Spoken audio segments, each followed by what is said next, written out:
नमस्कार, मैं कविता उनियाल। आप देख रहे हैं मीडिया टुडे टीवी।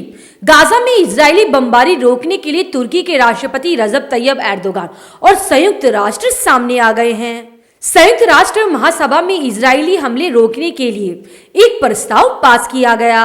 वहीं तुर्की के राष्ट्रपति एर्दोगान ने गाजा पर इजरायली हमलों को पागलपन बताते हुए इसे तुरंत रोकने को कहा है। तैयब एर्दोगान ने कहा है कि गाजा में कल रात से एक बार फिर से बमबारी तेज हो गई, जिसमें निर्दोष महिलाओं, बच्चों और आम नागरिकों को निशाना बनाया गया। उन्होंने जोर देकर कहा कि इजराइल को तुरंत अपने इस पागलपन को खत्म करना चाहिए और इन हमलों को रोकना चाहिए। एर्दोगान ने कहा कि हम इजराइल के जुल्म के खिलाफ फलस्तीनी लोगों के साथ खड़े हैं। वहीं संयुक्त राष्ट्र महासभा के विशेष सत्र में गाजा में बमबारी रोकने के लिए पेश किया गया प्रस्ताव बहुमत से पास हो गया। इस प्रस्ताव के पक्ष में 120 वोट पड़े, जबकि 14 वोट इसके विरोध में पड़े और 45 देश ऐसे थे जिन्होंने मतदान से खुद को दूर रखा।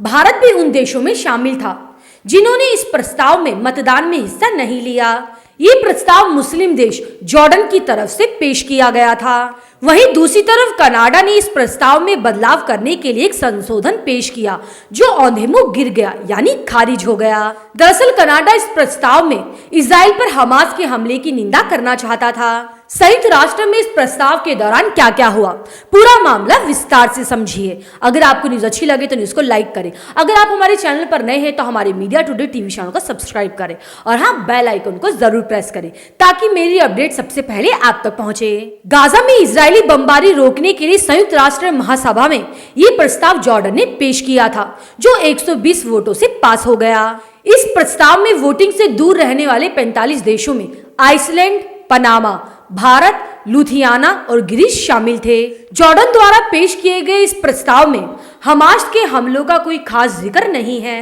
इस प्रस्ताव को रूस, पाकिस्तान, बांग्लादेश, यूएई समेत क्षेत्र के 40 देशों ने समर्थन किया था। इस प्रस्ताव में इजराइल की बमबारी की निंदा की गई और हमास का बचाव किया गया। अरब देशों द्वारा गाजा में तत्काल मानवीय आधार पर संघर्ष विराम के लिए पेश किए गए प्रस्ताव के जवाब में कनाडा ने संशोधन प्रस्ताव पेश किया था। यूएनजीए में कनाडा और अमेरिका द्वारा समर्थित संशोधन प्रस्ताव पास नहीं हो सका, जिसमें हमास के आतंकी हमले और लोगों को बंधक बनाने की निंदा की गई थी। अमेरिका ने भी हमास का जिक्र नहीं करने के कारण जॉर्डन द्वारा पेश किए गए प्रस्ताव की आलोचना करते हुए संशोधन का समर्थन किया। उसके बावजूद ये संशोधन 2/3 बहुमत हासिल करने में भी नाकाम रहा।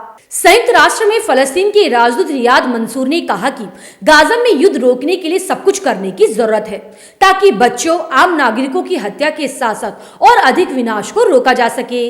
वहीं संयुक्त राष्ट्र में इजराइल के राजदूत गिलाद एर्दन ने अपना घिसा पिटा राग अलापा। उन्होंने कहा कि इजराइल को अपनी रक्षा करने का अधिकार है और इस अधिकार के साथ ये सुनिश्चित करने की जरूरत है कि इस तरह के अत्याचार दोबारा ना हो।